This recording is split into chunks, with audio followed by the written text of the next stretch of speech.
1 ივლისიდან 1 ოქტომბრის ჩათვლით საქართველოს მასშტაბით თვითმმართველობებიდან 884 ადამიანი გაათავისუფლეს, მათ შორის ყველაზე დიდი რაოდენობა გათავისუფლებულების დედაქალაქის მერიაზე მოდის. შუალედური ანგარიში დღეს არასამთავრობო ორგანიზაცია სამართლიანმა არჩევნებმა USAID-ის მხარდაჭერით წარმოადგინა.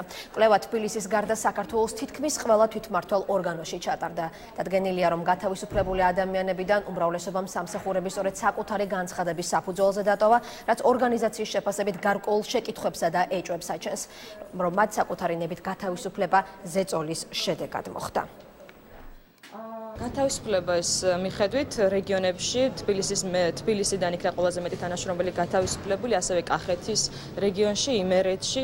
რაც შეეხება ახალი თანამშრომლობის აყვანის პროცესს, ძირითადად იქნა 3000-ზე მეტი ახალი თანამშრომელი აყვანილი, თუმცა ისინი დროებით მოვალეობის შემსრულებლად დასაქმდნენ რეგიონებში და ამ მხრივ აღსანიშნავია, რომ თითქმის აყვანილ ახალ თანამშრომლებში ძირითადად კოალიცია ქართული ოცნების მხარდამჭერები და თუ დამოუკიდებელი კანდიდატები ფიგურირებენ. ანგარიშმა ცხადყო, რომ საჯარო სამსახურში დასაქმება და გათავისუფლება სამწუხაროდ კვლავ ატარებს პოლიტიკურ ნიშანს, ხდება პოლიტიკური ნიშნით მოქალაქეთა გათავისუფლებები, მაგალითად 800-ზე მეტი ამ მოქალაქე გათავისუფლდა და მათი ნახევარი და უფრო მეტი სწორედ პირადი განცხადების საფუძველზე გათავისუფლდა, რაც ეჭვს ვადებს ამ გადაწყვეტილების ნებაყოფლობითობასთან დაკავშირებით.